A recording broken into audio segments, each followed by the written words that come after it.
Hey, what's up guys? So in this video we are going to see what is SQL injection and how we can prevent ourselves from such attacks. First, let us understand what is SQL. For that, let me just open my leafpad. So basically, in this virtual world, almost any website on the internet that is present contains some kind of data, or we can say that every website contains data only, as it is the main heart of the website and that needs to be stored somewhere. For that we use databases. So what are really databases? Database is where we store our data which is displayed on the website. So we can also say that we have databases, and in databases for SQL we have tables. It can be table 1 and there can be n number of tables, table 2 and so on. To interact with the database we need some kind of language, and for that we have MySQL, or you can say SQL. SQL basically stands for Structured Query Language, as in this every data is stored in the form of tables. Now let us see how does actually SQL looks like. Here I have my SQL server. Here you can see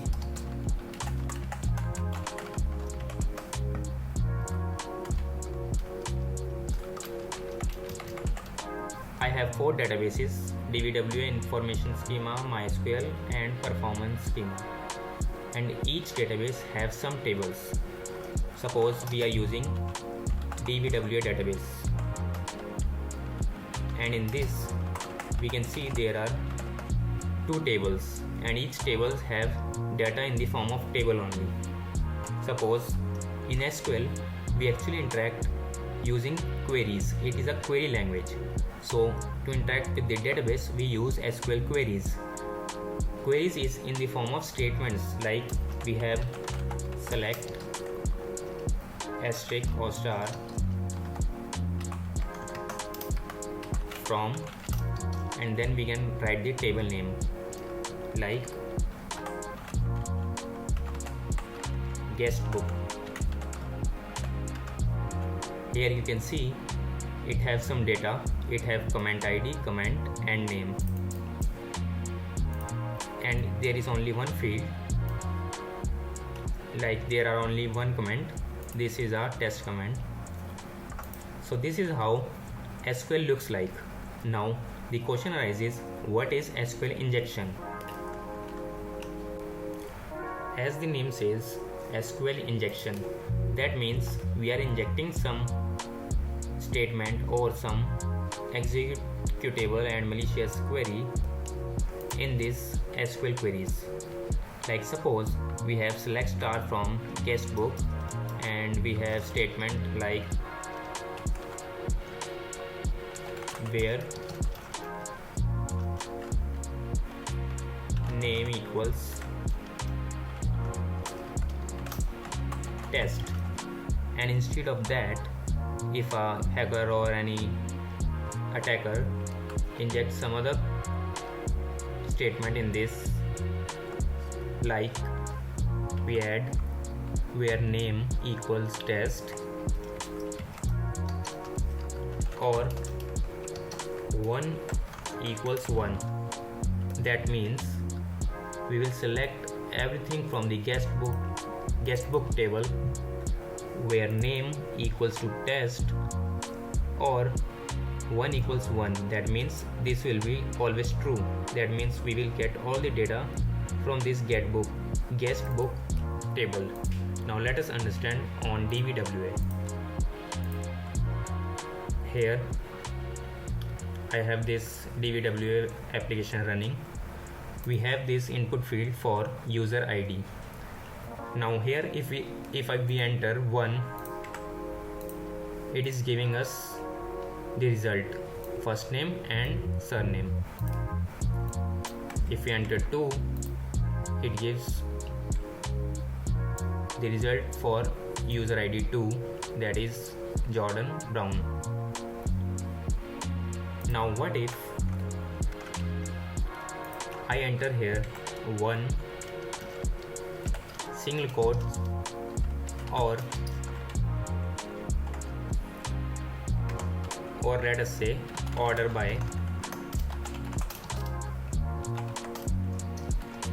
2 and then we put hash.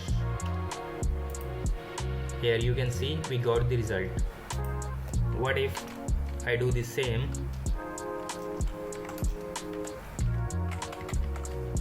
and instead of 2 I write 3? This shows unknown column 3 in order clause. That means there are only 2 columns in this table. Now let us understand how this query gets executed. We can get the query from here, view source.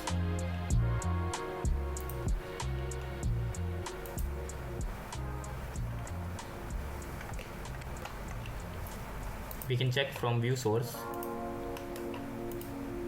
Here we have this PHP file and our query is this.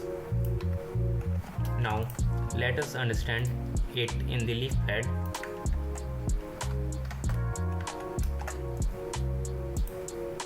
Here you can see we have query select first name, last name, from, and then the table name users, where we have this condition where user ID equals this $ID, and this $ID is the ID given by the user in the input field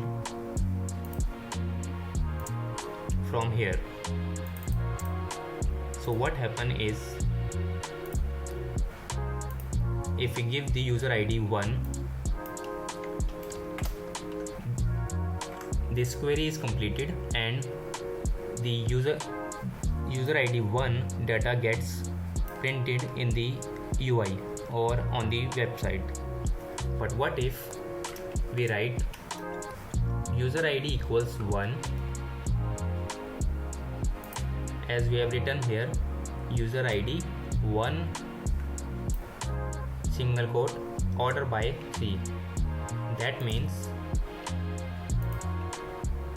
user ID 1 single quote and then order by, we have 3. Let me just correct it. We have $ID here earlier. Now instead of $ID I have written 1 single quote order by and then 3 and then hash. What happens is, after this hash everything comes under the comment which is not executed by the SQL. So it will read, the SQL will read until here only, this whole statement. Here you can see we have 1 single quote order by 3 hash. Here we have this 1 single quote order by 3 hash, and this single quote and this single quote were earlier present here. We have just placed this ID here. That is how SQL injection works. Now we can try some more queries over here, like we can write here 1 or 1 equals 1 hash. Now if we submit this, it will print whole data of that table. If we want, we can check in the SQL server as well. Here we have table users, where user ID equals 1 or 1 equals 1. You can see we have whole data from that users table.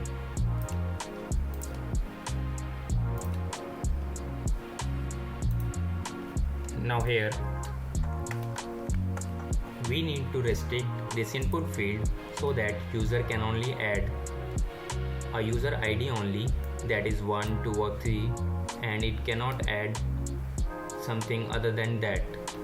For that, what we can do is we can restrict the symbols such as single quote and hash. We can check in the PHP for such symbols. Now let us understand a better way for that. Here in the source you can see